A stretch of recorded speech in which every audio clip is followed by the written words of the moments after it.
अनुशासन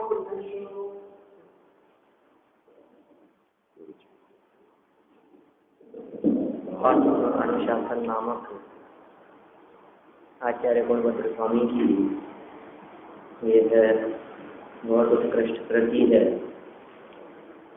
इसमें आचार्य गुणभद्र देव जगत के जीवों को अपने आप के अनुशासन की बात सिखा रहे हैं। आचार्य देव ये बात सिखाना चाहते हैं कि हमारा जीवन अच्छा कैसे हो और अच्छे से अच्छा कैसे हो, और उस जीवन को अच्छे से अच्छा बनाने के लिए हमारे माध्यम से क्या उपाय किए जा सकते हैं। हम ऐसे क्या उपाय करें, ऐसे कौन से प्रयास करें जिनके माध्यम से हमारा जीवन और अच्छा और अच्छा और अच्छा हो जाए। इस संदर्भ में पाप से निवृत्ति की चर्चा की, पुण्य में प्रवृत्ति की चर्चा की, और पुण्य प्रवर्तन को भी रोककर शुद्धोपयोग कैसे हो सकता है उस संदर्भ में आचार्य देव ने यहाँ बहुत मार्मिक बातें कही है। जिस जीव का मोह तीव्र होता है वो जीव पाप भाव करता हुआ पाप का बंधन करता है। पुण्य बंधन करने वाले जीव मोह की मंदता में, लेकिन चाहे पाप हो चाहे पुण्य हो, दोनों में ही निमित्त रूप से मोह का उदय ही होगा। माने पाप में मोह का उदय हो और पुण्य में मोह का उदय ना हो, ऐसी बात नहीं है। चाहे पाप का उदय हो चाहे पुण्य का उदय हो, दोनों में ही नियम से मोह का उदय होता है। और मोह हमारा शत्रु है, इसलिए ऐसा कहा जा सकता है कि दोनों ही प्रकार के परिणामों में, पुण्य पाप परिणामों में हमारा शत्रु ही निमित्त बनता है। तो जहाँ शत्रु की निमित्तता हो, जिसकी उत्पत्ति, जिसका उत्पन्न होना शत्रु के सहयोग से हो, वो हमारा भला कैसे हो सकता है। तो मोह की तीव्रता या मोह की मंदता, इन दोनों को छोड़कर मोह का अभाव वो इस जीव के लिए हितकारी है। इसलिए मंदता में संतुष्ट होने की जरूरत नहीं है, मोह के अभाव के लिए पुरुषार्थ करना योग्य है। ये जीव मोह की तीव्रता में दुखी होता है, मोह की मंदता में किंचित आकुलता की कमी होने से संतुष्ट होने लगता है। इसे ऐसा लगता है कि मोह थोड़ा सा कम हुआ, आकुलता थोड़ी कम हुई तो थोड़ा अच्छा लगता है इसको। लेकिन टोडरमल जी साहब कहते हैं कि ये तो बस तीव्र बुखार से मंद बुखार हुआ, इतना ही जानना, स्वस्थ नहीं हुआ है। 104 डिग्री वाले को यदि 100 डिग्री बुखार रह जाए तो वो कहता है अच्छा है, बहुत अच्छा है, बहुत ठीक है, बहुत ठीक है। लेकिन ये जो बहुत ठीक कहा जा रहा है, ये ठीक नहीं है, ये तो अठीक की ही अवस्था है। माने अवस्था तो बीमारी की ही है, ये भी रखना योग्य नहीं है। इतना यदि बना रहेगा तो समझ लो आप मर जाएगा, यदि इतना भी बना रहा तो। ये बुखार तो टूटना चाहिए, मिटना चाहिए। ऐसे ही कह रहे हैं, मोह तत्वज्ञान के अभ्यास से मंद हुआ, लेकिन इसमें संतुष्ट होने की जरूरत नहीं है। ये तो स्वभाव के अवलंबन से टूटना चाहिए। मोह जन्माणी के अवलंबन से मंद होता है, विषय कषाय के अवलंबन से ये मोह तीव्र होता है। मोह की तीव्रता जब मंदता में बदलती है तो कुछ नजदीक आया है अभाव होने के, लेकिन अभी अभाव नहीं हुआ है। तो जो मोह अभाव होने के नजदीक आया है, अब यदि ये जीव उस काल में अंतरोन्मुखी पुरुषार्थ करे तो वो मोह नष्ट हो जाता है, मोह का अभाव हो जाता है। तो ऐसे प्रयास हम सभी को करने चाहिए, क्योंकि विशुद्धि लब्धि की प्राप्ति हम सबके जीवन में दिखाई देती है। माने मोह की मंदता हम सबके जीवन में हुई है, हो रही है। कम से कम उस काल में तो, जिस काल में हमारे कदम जिन मंदिर की तरफ स्वाध्याय के लिए बढ़ते हैं, जब जब हमारा चित्त, हमारा उपयोग पंचेंद्रिय विषय भोगों की तरफ जाता हो, तब समझना चाहिए कि ये तीव्र मोह का उदय है और तीव्र पाप कर्म का ये जीव बंधन करने वाला है। लेकिन जब हमारा उपयोग उन विषयों से उदासीन होता हो, पंचेंद्रिय विषयों से उदासीन होकर हमारा उपयोग अपने में लगता हो, अपने स्वभाव में चला जाए, तो समझना चाहिए मोह की मंदता नहीं, ये मोह का अभाव शुरू हो गया है भूमिका अनुसार। अब ये यहाँ तीव्रता और मंदता से परे उठकर अभाव की चर्चा करना चाहते हैं। ये आचार्य देव यहाँ पाप की तो निवृत्ति की इन्होंने बहुत विस्तार से चर्चा की ही है, और ये जो शुभोपयोग है ये भी पुण्य का कारण, इतना सा कहते तब भी शायद भ्रम होता, लेकिन पुण्य के साथ में इन्होंने बंध शब्द का प्रयोग और कर दिया है, माने बांधने का कारण है। बंध माने बांधना, तो पाप हमें बांधने वाला है और पुण्य हमें बांधने वाला है, पुण्य भी बांधने वाला है। देखिए पेज नंबर 175 पर दूसरा पैराग्राफ, जिस जीव को मंद मोह के उदय से, ये मंद मोह का उदय माने दर्शन मोह और चारित्र मोह के उदय की चर्चा चल रही है। मोह दो प्रकार का है, एक दर्शन मोह और एक चारित्र मोह। मोह की मंदता से गुणों में अनुराग होगी। ये मोह की मंदता भी होना बहुत अच्छी चीज है तीव्रता की अपेक्षा से यदि बात करें तो, लेकिन बस मोह की मंदता में धर्म पने का भ्रम नहीं हो जाए। मोह की मंदता में यदि धर्म होने का भ्रम हो जाता है तो फिर वो खतरनाक हो जाता है। हम मोह की मंदता को माने पुण्य परिणामों को पाप की अपेक्षा से, धर्म के नजदीक आने की अपेक्षा से भला कह सकते हैं, धर्म सन्मुख परिणाम होने की अपेक्षा से भला कह सकते हैं। लेकिन कदाचित कोई व्यक्ति इन पुण्य परिणामों में संतुष्ट हो जाए, इन पुण्य परिणामों में अटक जाए, इनसे ही अपना भला मानने लगे, तो ये पुण्य परिणाम इस जीव को अधोगति के कारण हो जाते हैं। क्योंकि पुण्य का उदय अधिक लंबे समय तक नहीं चलता। कोई भी हो, कोई भी व्यक्ति कितने भी बड़े से बड़े पद पर हो, राष्ट्रपति प्रधानमंत्री हो जाए, कितने समय तक वो उदय, कितने समय तक रहेगा पुण्य का उदय? अरे हाँ, हिंदुस्तान के आज तो क्या पद है, लेकिन वो पद कितने समय तक रहेगा? माने किसी भी व्यक्ति के हैं, हाँ, और क्या तुरंत भी हट सकता है, उसमें क्या है, तो वो पद नहीं। और फिर उसमें भी जिसको अपन ने 5 साल तक पुण्य का उदय कहा है, अरे कितने लंबे काल तक चलेगा वो, उसमें भी पाप का उदय आता रहता है। वो उससे निवृत्ति लेकर 5 दिन अपने परिवार के साथ घूमना चाहता है, घूमने जाना चाहता है, तो छुट्टी नहीं मिलती है, फ्री नहीं होता वो। किसी भी अवस्था में पुण्य का उदय ज्यादा लंबे समय तक नहीं चलता। कोई कहे साहब देवगति में तो चलता होगा सागरों तक, वहां तो खूब पुण्य का उदय है। अरे निरंतर मानसिक वेदना से दुखी हैं, परेशान हैं, कौन कहे,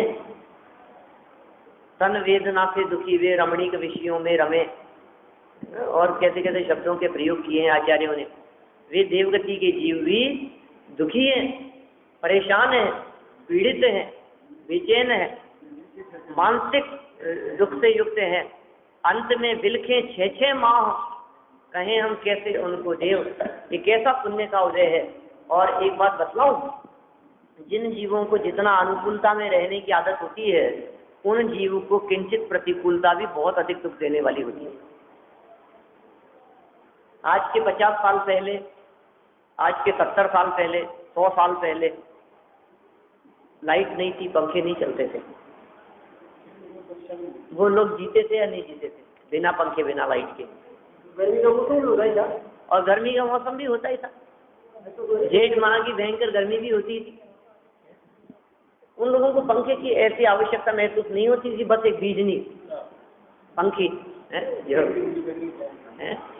पेड़ के नीचे बैठ गए, घर में बस एक पंखी, उससे काम चल गया। धीरे धीरे समय बदला।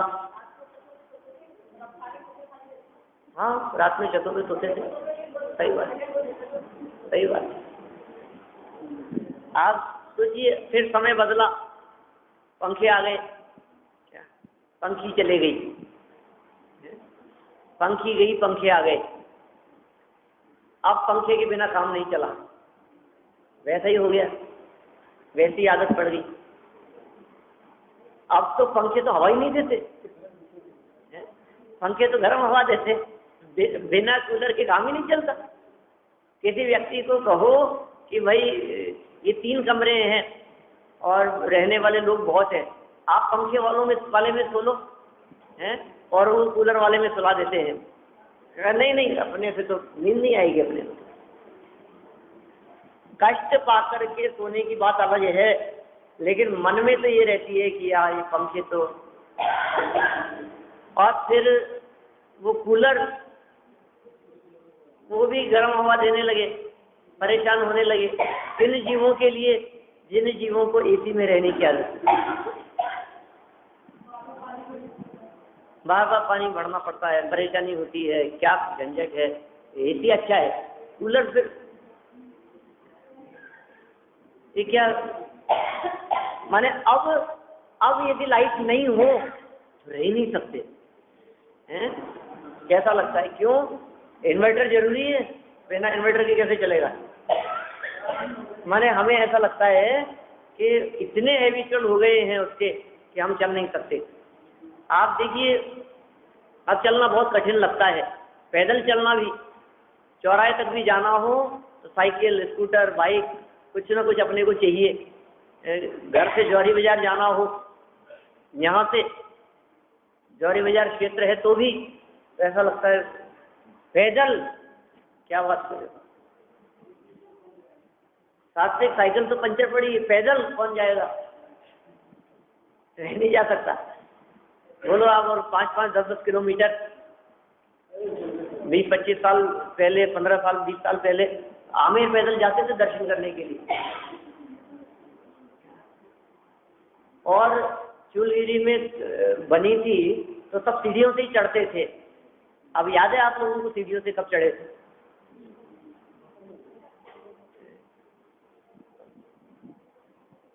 मैं तो अभी चढ़ा हूँ थोड़े समय पहले, 2-3 महीने पहले, मन बना करके ही गए थे, सीढ़ियों से चढ़ना है। लेकिन बहुत मुश्किल है, यदि आप 10-20 बार गाड़ी पे जाएंगे तो एक आध बार कदाचित विकल्प आ जाए, कदाचित मन हो, भावना हो, समय हो, तो आप सीढ़ियों से चढ़ने की बात करें। सुविधा मिल गई ना, डायरेक्ट गाड़ी वहीं। समय शिखर जी की यात्रा करते हैं तो मन में ऐसा आने लगता है कि यार काश ऐसी कुछ व्यवस्था हो जाए, यहाँ पर भी वही लक्ष्मण झूला जैसा रोपवे इस तरह का कुछ लग जाए। इतना सुबह 4 बजे चढ़ना शुरू करते हैं और चलते चलते चलते चलते कम से कम इतना ही, वो जो 9 किलोमीटर की जो चढ़ाई है, जो भारी पड़ती है अपने को बहुत ज़्यादा, वो कम से कम निवृत्ति मिल जाए, कोई ऐसी व्यवस्था हो जाए। और वो उधर डाक बंगले तक तो गाड़ी जाती ही है, और कुछ ऐसी व्यवस्था हो जाए कि डायरेक्ट ही, और कुछ ऐसी व्यवस्था भी हो जाए कि पार्श्वनाथ भगवान की टोक से सीधा चंद्रपुर भगवान है, चंद्रपुर भगवान से सीधा पार्श्वनाथ भगवान, एक रोपवे उधर भी लग जाए, एक रोपवे उधर भी लग जाए। कुछ ऐसा हेलीपैड जैसा कुछ बन जाए।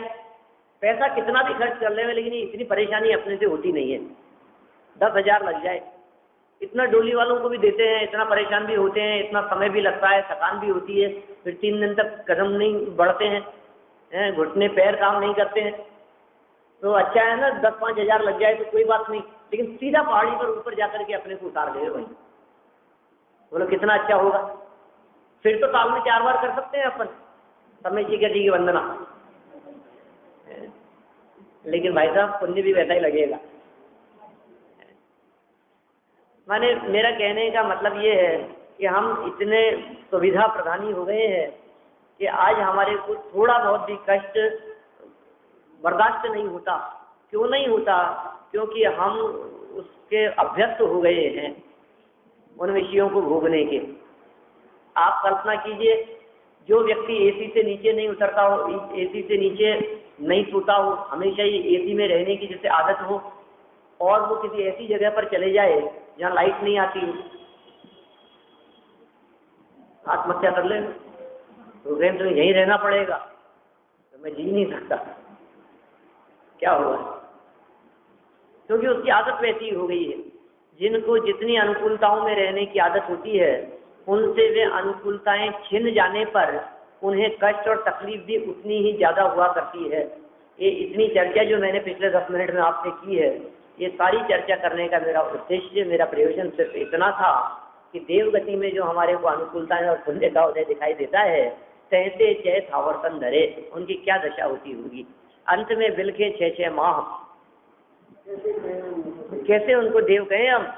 जीवन पर्यंत आप कह रहे हैं खूब पुण्य का उदय, खूब पुण्य का उदय, लेकिन जब वो जाने का काल आया और जब ये कहा गया कि ये तुमसे छीन लिए जाएंगे, ये तुमसे छिन जाएंगे, 6 महीने के अंदर अंदर ये तुमसे भिन्न हो जाएंगे, पृथक हो जाएंगे, अब इनमें से कोई संयोग तुम्हारे साथ में नहीं रहेगा, कोई रिद्धि तुम्हारे पास में नहीं रहेगी, कोई अनुकूलता तुम्हारे पास में नहीं रहेगी, खाने पीने तक की कोई व्यवस्था नहीं होगी, सर्दी गर्मी भूख प्यास को बर्दाश्त करना पड़ेगा उस त्रियंच अवस्था में।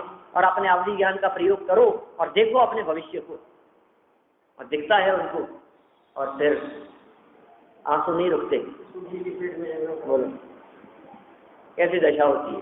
त्रियंच गति में, गधी के पेट में, सुकरी के पेट में, सोचो अब क्या क्या दशा होती होगी। 6 महीने किसे कहते हैं? वो जो सागरों की आयु थी वो तो ऐसे बीत गई जैसे मिनटों में निकल गई हो, और ये 6 महीने ऐसे बीतते हैं जैसे सागरों की आयु।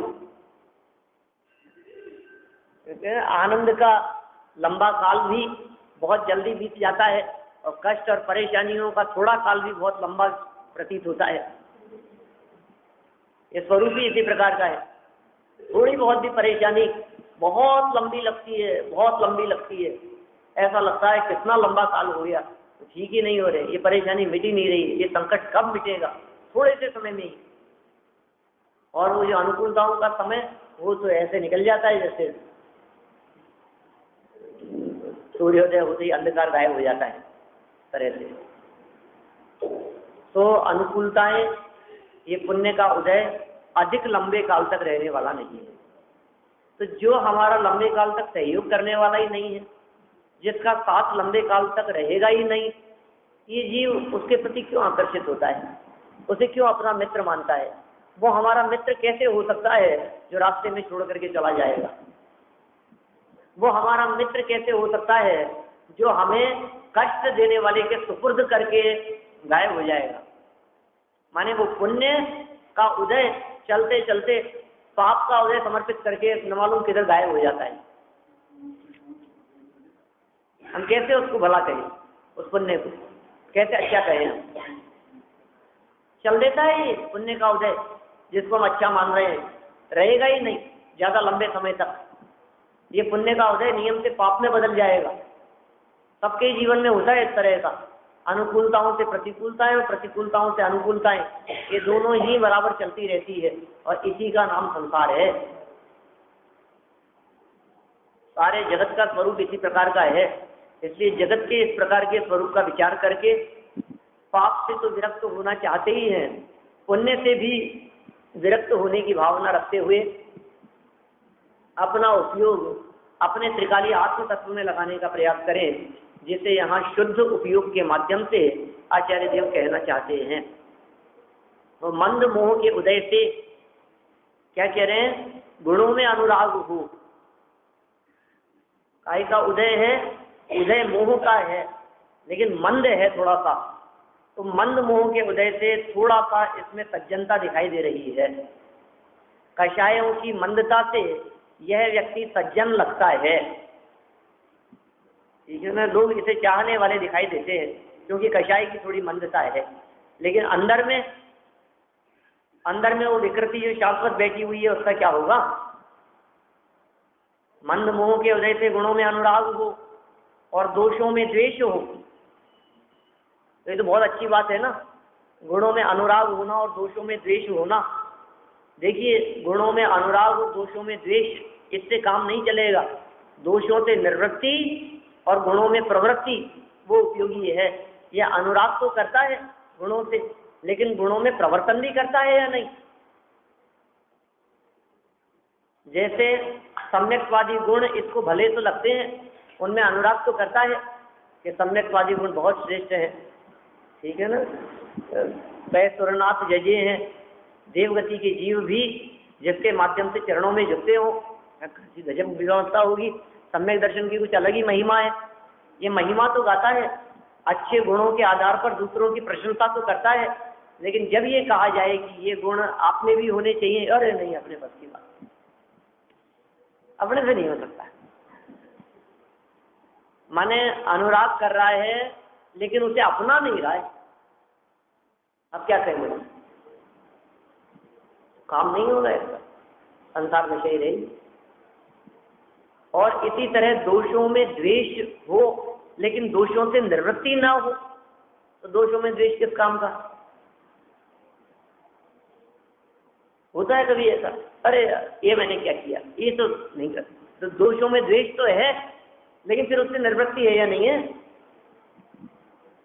अथवा इसी अभिप्राय से जिसमें गुण हो जो गुणों का कारण हो, जिसमें गुण हो, गुणवान व्यक्ति जो गुणों का कारण हो। ये गुणों का कारण हो, इसकी मैंने व्याख्या शायद थोड़े दिन पहले ऐसी भी की है कि आत्म तत्व तो गुणों का कारण, उससे अनुराग हो।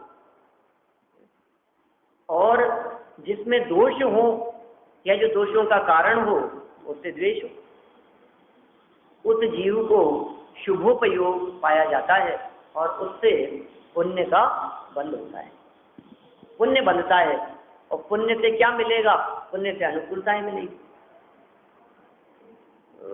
शुभचंद्र आचार्य ऐसा भी कहते हैं कि पुण्य से वैभव होता है और वैभव से मान होता है और मान से मति भ्रष्ट होती है, जिससे अधोगति की प्राप्ति होती है। तो पुण्य प्रकारांतर से अधोगति का कार्य है।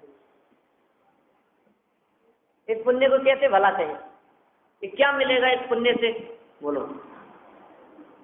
पुण्य से, पुण्य के उदय से आपको बहुत सुख मिले ऐसा नहीं है। पुण्य के उदय से सुखी होने की गारंटी नहीं है। हाँ, लेकिन पुण्य के उदय से बाह्य अनुकूलताएं, वैभव मिलता है। लेकिन जैसे ही इसको वैभव मिलता है वैसे इसको अभिमान हो जाता है। जब तक कुछ नहीं था तब तक अभिमान भी नहीं था, और जब वैभव जैसे जैसे बढ़ने लगा वैसे वैसे इसका अभिमान बढ़ने लगा, घमंड होने लगा। और वैभव, अभिमान और घमंड जैसे जैसे बढ़ने लगा वैसे वैसे क्या हुआ, मति को हर लिया। किसने, कि वो मान ने, वो घमंड ने, वो कर्मों ने, कर्म रूपी बैरी और ज्ञान धन हरियो। भव विकट वन में कर्म बैरी, ज्ञान धन मेरो हरियो। कोई कहेगा कैसे हरता होगा। ये कर्म रूपी बैरी, कर्म रूपी लुटेरे, कर्म रूपी चोर, ये कहाँ से आते हैं, कौन से दरवाजे से आते हैं और कैसे चोरी करते होंगे। और चोरी करते होंगे तो वो कर्म क्या चुरा करके ले जाते होंगे। तेरे ज्ञान रूपी धन की चोरी करके ले जाते हैं। कैसे चुरा के ले जाते होंगे ज्ञान रूपी धन, बैठ लीजिए, इस बात समझ में आने की, कैसे चुराते हैं। और यदि उन्होंने ज्ञान रूपी धन को चुरा लिया तो फिर हमारे पास में ज्ञान की कमी होगी ना, कि हाँ ये मोह की तीव्रता, अभिमान और घमंड की तीव्रता, ये ही उन कर्म रूपी लुटेरों के माध्यम से ज्ञान रूपी धन का हरण है। बुद्धि चले गई, विवेक नहीं रहा, ज्ञान शून्य हो गया, विचार शून्य हो गया, विवेक शून्य हो गया। बुद्धि ने काम करना बंद कर दिया, उपयोग ने सही दिशा में काम करना बंद कर दिया। कि किस वजह से हुआ ऐसा, कि उसकी वजह है कि मति भ्रष्ट हो गई। कि किससे हुई मति भ्रष्ट, कि अभिमान और घमंड से। कि अभिमान और घमंड क्यों हो गया था, कि वैभव से। कि वैभव क्यों मिला था, कि पुण्य के उदय से।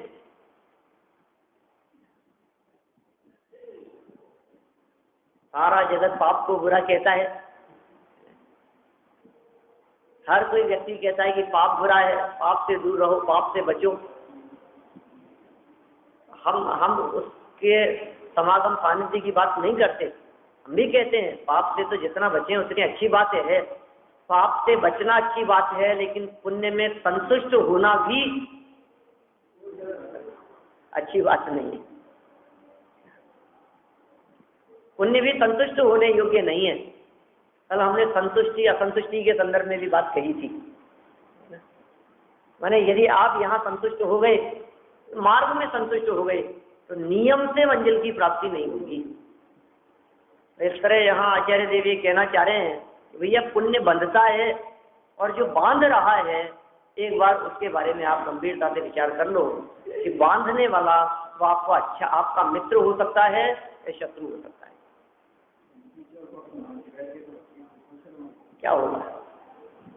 जो आपको बांध रहा है, जो आपको जेल में डाल रहा है, जो आपको परतंत्र बना रहा है, वो आपका मित्र है या आपका शत्रु है। इसीलिए तन कारागृह बनता बेड़ी परिजन है रखवारे, ये जो पंक्तियां दी है ज्ञानी विद्वानों ने, उसका अभिप्राय यही है। ये बेड़ी क्यों कहा, ये जेल क्यों कहा? इसलिए कहा है कि बांधने वाले हैं। साहब हमने क्या बांध रखा है? अरे मोह का बंधन है। तन कारागृह वनिता बेड़ी परिजन है रखवाले, ये जो पंक्ति दी है भजन में, कौन से भजन की पंक्ति है ये?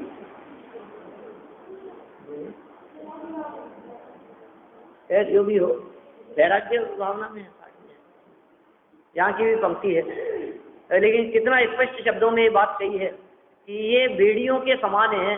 साहब हमारी तो कोई बेड़ियां बंधी हुई ही नहीं है, आप कैसे कहते हो कि ये हमारे को बांधने वाले हैं? ये मोह का बंधन है, और मोह का बंधन सांकलों के बंधन से बहुत अधिक बलवान हुआ करता है। रस्सी से बांधना वो इतना बड़ा बंधन नहीं है जितना मोह का बंधन अधिक बलवान है। रस्सी और सांकलें टूट सकती है, लेकिन मोह का बंधन टूटना कठिन काम है। सांकलों में बंधे बंधे मुक्ति की प्राप्ति हो सकती है, सिद्ध दशा की प्राप्ति हो सकती है, लेकिन मोह का बंधन यदि किंचित मात्र भी रहे तो ये जीव सुखी भी नहीं हो सकता। गाय को यदि पकड़ करके खींचना हो, एक जगह से दूसरी जगह ले जाना हो, बोलो यदि उसको रस्सी से बांध करके, सांकल से बांध करके कोई व्यक्ति घसीटने का, ले जाने का प्रयास करे, वो गाय उसको खींच करके ले जाएगी। बछड़े को ले जाओ, बोलो ऐसा है ना? गाय को बांधने की जरूरत ही नहीं है। बछड़े को यदि पकड़ करके आप ले जा रहे हैं तो गाय अपने आप पीछे पीछे आ जाएगी जहां तक ले जाना है। कि क्यों? अभी जिस गाय को खींच के ले जा रहे थे और वो जा नहीं रही थी, चल नहीं रही थी, बछड़े को पकड़ करके ले जाने पर वो गाय कैसे चली आती है? पीछे पीछे बंधी है वो। अब पीछे देखने की भी जरूरत नहीं है, कहीं इधर उधर चली जाएगी, कहीं नहीं जाएगी, चिंता की जरूरत नहीं है। क्यों? क्योंकि वो बंधी है। किससे बंधी है? मोह से बंधी है। भूखी प्यासी चली जाती है। माने वो मोह का बंधन बहुत बड़ा बंधन है, वो खींच करके ले आता है। कितनी भी दूर हो व्यक्ति, नींदों में उठा करके ले जाता है। उस मोह का बंधन ऐसा है, सब काम नाम छूट जाते हैं उस बंधन में। तो उस बंधन के बारे में कह रहे हैं कि ये मोह का बंधन किस वजह से है? उसका पाप परिणाम करने से तो ये मोह का बंधन होता ही है, कर्म का बंधन होता ही है।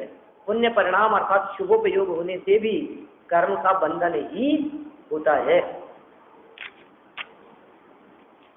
देखिए, द्वेष बुद्धि से पुण्य का बंध कैसे होगा?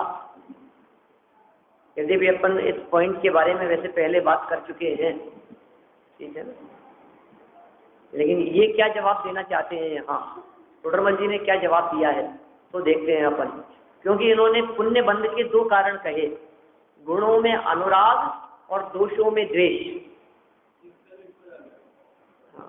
ऊपर कही ना, गुणों में अनुराग पुण्य बंध का कारण है और दोषों में द्वेष वो पुण्य बंध का कारण है।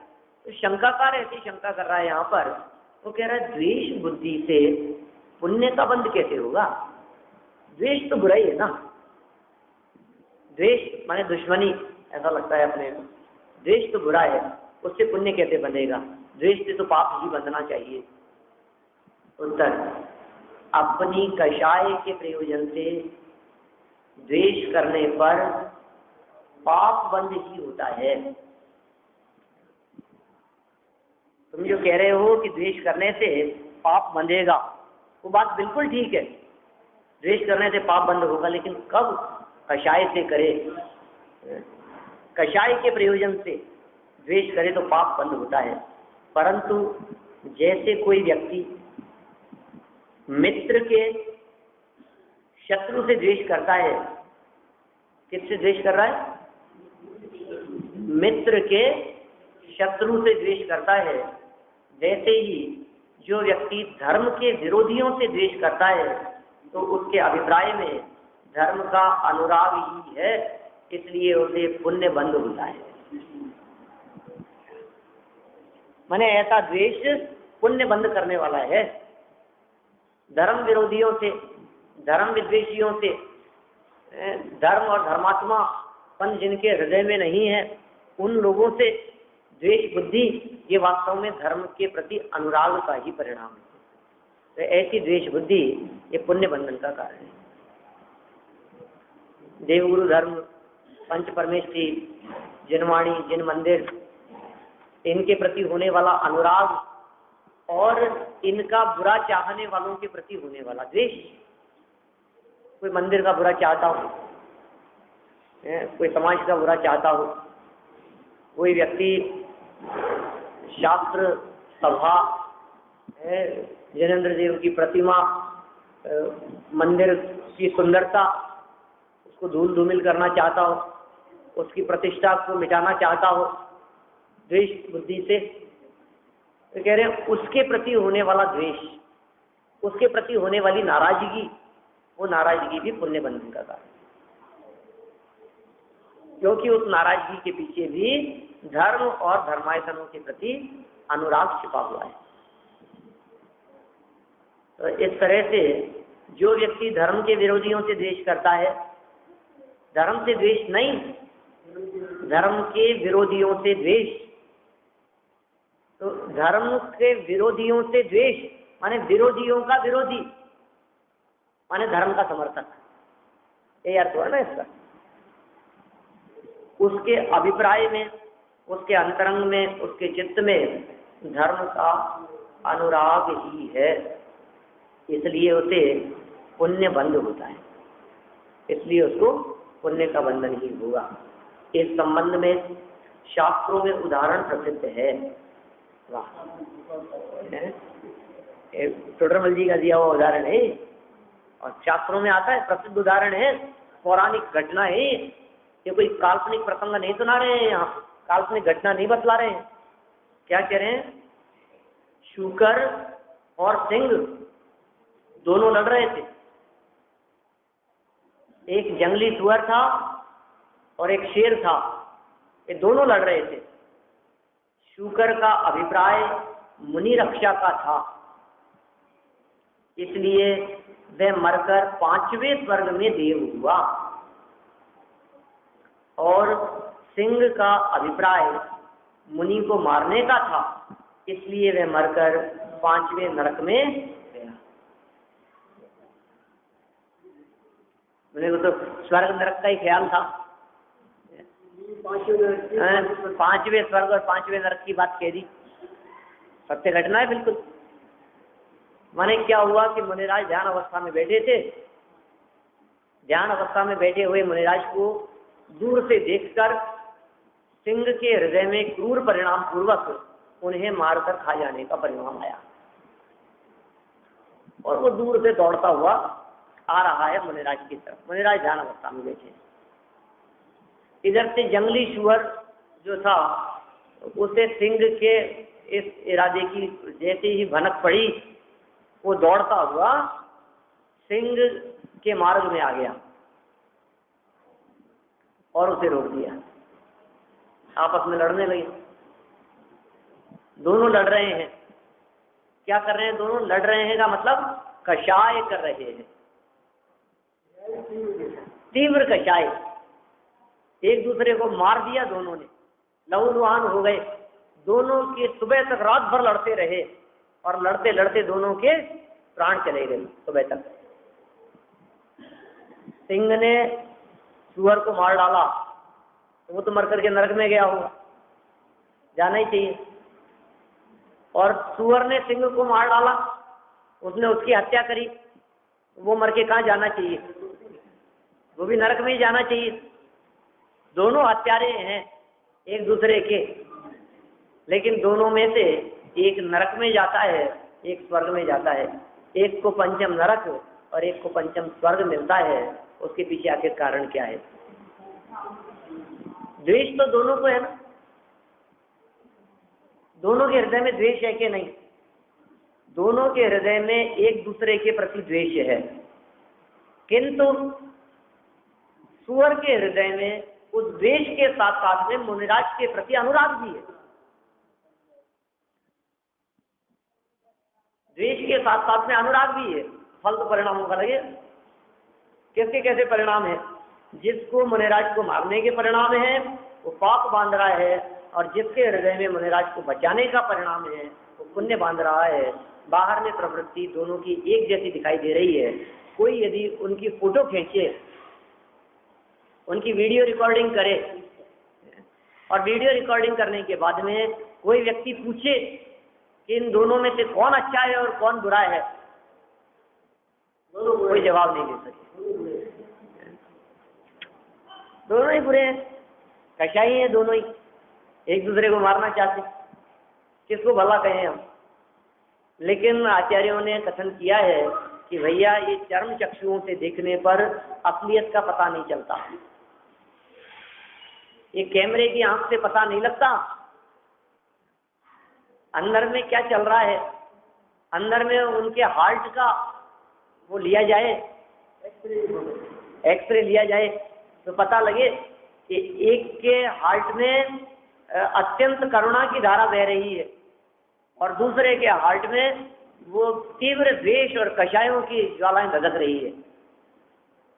एक के भीतर वो मानो पानी के झरने बह रहे हों और दूसरे के अंदर अग्नि की ज्वालाएं धधक रही हो, इतना अंतर है। एक के हृदय में शीतलता और शांति है और दूसरे के हृदय में अपार वेदना है। दोनों में कितना फर्क है अंदर में देखने पर। तो ये ज्ञानियों को दिखाई देता है, ये मुनिराजों को दिखाई देता है। इस बात को आगम कहता है। यदि ये आगम न होता तो हम तो दोनों को पापी समझते। आगम माने प्रथमानुयोग, ये बात कहने वाला तो प्रथमानुयोगी है ना। कोई प्रत्यक्षदर्शी तो इसको देख करके कह नहीं सकता। कोई जंगल से गुजरने वाला व्यक्ति तो इस बात को देख करके कह नहीं सकता कि इसमें सच्चाई क्या है। लेकिन मुनिराजों ने ये बात लिखी है कि भैया एक का अभिप्राय मारने का था और दूसरे का अभिप्राय बचाने का था। जिसका अभिप्राय मारने का था वो मरकर नरक में चला गया, और जिसका अभिप्राय बचाने का था भले वह भी उस लड़ाई में मारा गया तो भी मर करके 5वें स्वर्ग में चला गया। हाँ, ब्रह्म स्वर्ग में। ऐसा थोड़ी है 5वें स्वर्ग के, ब्रह्म स्वर्ग के सभी देव एक भवावतारी लोकांतिक देव होते हो, ऐसा नहीं है। बहुत लिमिटेड होते हैं। यद्यपि जितने लोकांतिक देव होते हैं वे सब 5वें स्वर्ग में होते हैं, ठीक है। सभी लोकांतिक देव ब्रह्म स्वर्ग में होते हैं, लेकिन ब्रह्मांतिक ब्रह्म स्वर्ग में नहीं रहते वे। ब्रह्म स्वर्ग में बिल्कुल लोक के अंत में बाहर बाहर रहते हैं, बाहर रहते हैं, ब्रह्मचारी व्रत रहते हैं, भिन्न रहते हैं, जगत से अलिप्त रहते हैं, दुनिया से बाहर रहते हैं। ऐसी उनकी दशा होती है लोकांतिक देवों की। जितने लोकांतिक देव होते हैं वे सभी अगले भाव से मोक्ष जाने वाले होते हैं। ये जो शुकर का जीव था, ये मरकर के देव गति में तो गया, 5वें स्वर्ग में गया, लेकिन लोकांतिक देव हुआ हो ऐसा उल्लेख हमारे पढ़ने में नहीं आया। नहीं हुआ हो ऐसा भी हम नहीं कह सकते। किसने कहा? ऐसा तो कुछ नहीं है। इसका मतलब ये हुआ कि कोई जो पिछले भाव में मुनि न हो वो देवगति से आकर के मोक्ष नहीं जा सकता, ऐसा नियम नहीं बनाएगा। कुछ भी संभव है। हाँ, जब हम बात करेंगे 16 स्वर्ग से ऊपर वाले देवों की, 9 ग्रह का अनुदेश अनुत्तर वालों की, तो फिर वे नियम से पूर्व भाव में मुनि ही थे, क्योंकि 16 स्वर्ग से ऊपर जाने वाले नियम से मुनि ही नहीं थे। ऐसी व्यवस्था होती है।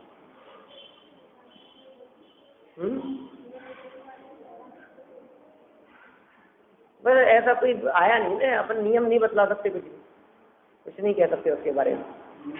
होवे तो क्या बात है? अरे भाई, एक भावावतारी होगा तो इसका मतलब पूर्व में अच्छे परिणाम वाला होगा। अब कहाँ वादा है उसमें?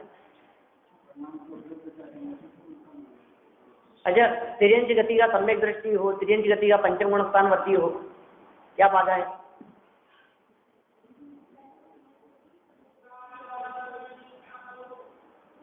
ऐसा भी कुछ ख्याल में नहीं, इस तरह का कोई उल्लेख आया नहीं है वास्तव में, ऐसा कोई नियम पढ़ने में नहीं आया। हो सकता है उसमें क्या बाधा है? मिथ्यात्व सही भी हो सकते हैं। देखिए, चलिए मैं आपको बतलाता हूँ। एक भावावतारी के बारे में जो आपने बात कही ना, मैं उसके तर्क देता हूँ आपको क्या है स्थिति। शची इंद्राणी साफ साफ है ना, नियम से शची इंद्राणी पूर्व भाव में मुनि नहीं थी, क्योंकि यदि मुनि होती तो स्त्री पर्याय में जन्म नहीं लेती। ठीक है, सम्यक तो सही होती, 6वें 7वें गुणस्थानवर्ती होते हैं यदि वे, तो वे स्त्री पर्याय में जन्म नहीं लेते और वो नियम से एक भावावतारी होती। और ऐसा भी कह सकते हैं अपन कि मुनि तो है ही नहीं, गृहस्थ है, तो गृहस्थ होते हुए भी एक भावावतारी की अवस्था हो सकती है, उसमें कोई बाधा नहीं। और न केवल शची, अपितु जो लोग अन्य जो देव हैं, लोकपाल वगैरह हैं, ठीक है ना, कुबेर, वरुण, यम, सोम, ये सब एक भावावतारी, सारे दक्षिणेंद्र। तो ऐसा संभव है कि मिथ्यात्व भूमिका से वहां जाकर के जन्म लेवे और फिर भी एक भावावतारी हो, इसमें कोई बाधा नहीं है। तो खैर, इस तरह से ये पुण्य और पाप बंधन का जो कारण है, ये बाहरी प्रवृत्ति नहीं है। पुण्य और पाप बंधन का कारण अंतरंग अभिप्राय है, ये बात इन्होंने यहाँ सिद्ध की है। और फिर इस प्रकार पापों और पापियों की निंदा और पुण्य बांधने वालों की किंचित प्रशंसा, और फिर इन सभी का अभाव करके, पाप और पुण्य दोनों का नाश करके उत्कृष्ट निर्जरा और मुक्ति का कारण ये प्रसंग आगे बतलाया गया है। अपन इस प्रसंग को कल पढ़ेंगे।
Lord,